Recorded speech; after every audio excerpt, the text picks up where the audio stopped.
the slopes of California. We applaud his vision. Let freedom ring from Stone Mountain of Georgia. Celebrate her voice. And pay tribute to those individuals who made early sacrifices along the way. Here in Charlotte, the past is within our reach. You can look out the stained glass windows. You can actually see the names of families that made major contributions. Many worry about the price of change. When I grew up, you could get anything you wanted, in the black community. And things that are lost. To this day, we don't have a full record, of what came out of that publishing house. Joy is found in this legacy, recovered from places we knew, people who have toiled, leaders we believed in, and those we pass it on to. Touchstones, moments of Charlotte's Black history. From WBTV News 3, here's Steve Crump. Hello and thanks for joining us. The shortest month of the year is a time we celebrate some of our society's greatest accomplishments. It's a stretch of 4 weeks that recognizes people, places, progress, and pain. In this half hour, we take you back to the locations of great meaning, introduce you to individuals who have made lasting contributions, follow the same steps of those who were denied equal rights. It's part of the past, touching longtime residents, newcomers to our area, and a younger generation. This experience can be a personal journey, but as you're about to see, strength comes in sharing with each other.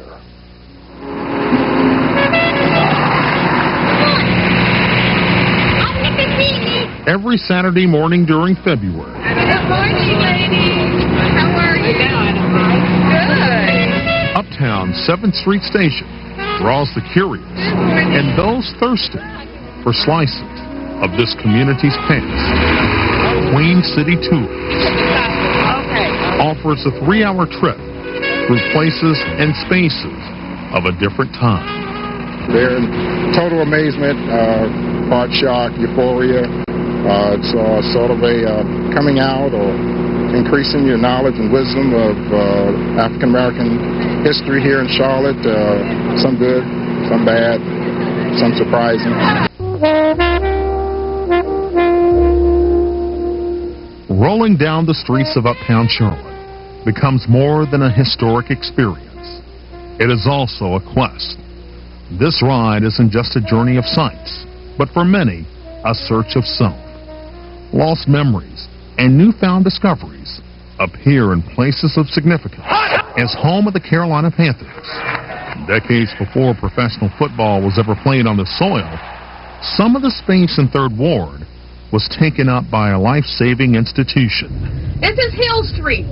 When you look up the hill at about the 400 block, what do we see? We see a stadium. And we don't know it to be wholly true, but we do know that at least in the southeast, this was the first hospital built for blacks, and it was called Good Samaritan Hospital.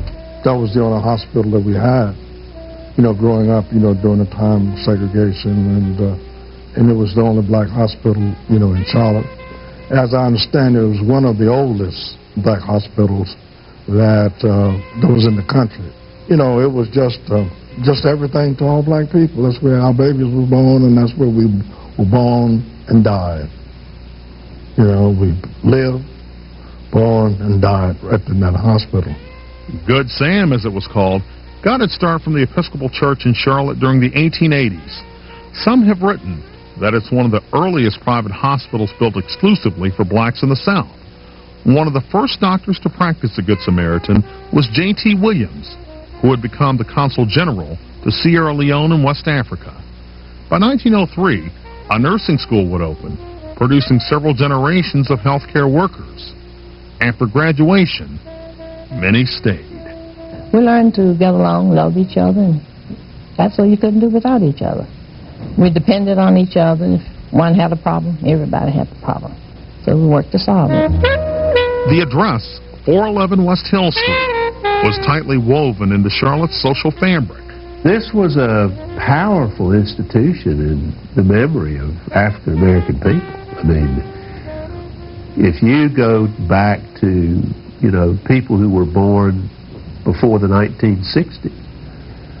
You're going to go back to people who were born in Good Samaritan Hospital. So that's an absolutely fundamental element of the social fabric of African American life. And now it's just gone.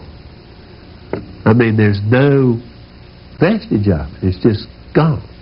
Well, you were expected to do nursing. You was expected to do the maid. Former staffers like Teresa Elder haven't forgotten the added responsibilities that nurses took on. You was expected to do the janitorial, and you had to do some of the doctor's work. That's what nurses had to do, and that's what we did. And you did all that? Sure. I mopped floors. I remember I worked on OB with Miss Elder, and she had me washing walls. She sent me to the press to buy draperies to hang up on the wall. We, like you said, we did the mopping, and we poured wax, and we waxed the floors. We scrubbed bedpans. It was just like your house. You took care of it.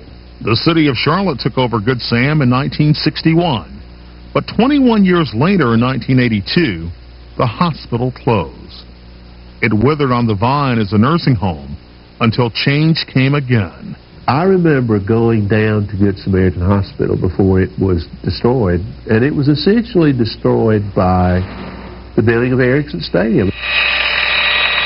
Yeah, I went over the day, you know, when they was tearing it down, and I just wanted to have something that reminded me of a piece of Charlotte that I knew, a piece of Mecklenburg County that was a part of my growing up, a part of me. And it was a real part of me because my two children were born there.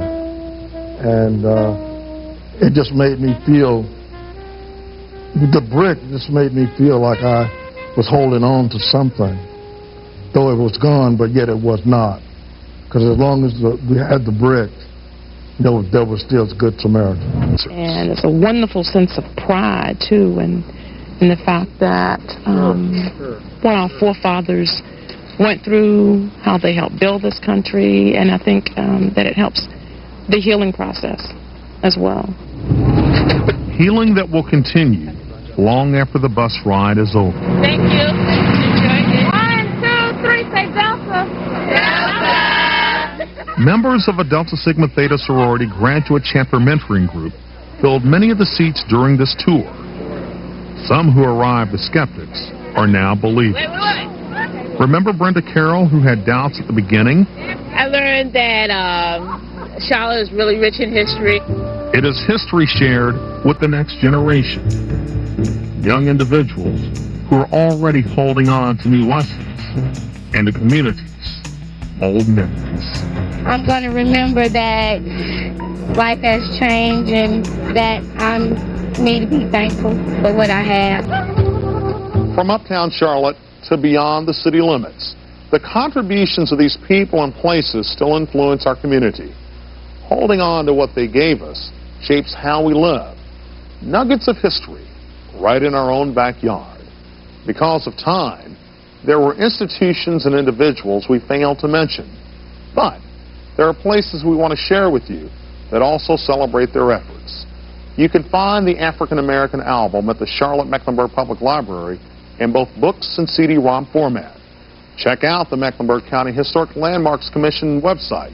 The address is www.cmhpf.org. And if you want to go along on a bus ride, call Queen City Tours. They can be reached at 566-0104 or at www.queencitytours.com. I'm Steve Crump. Thanks so much for joining us.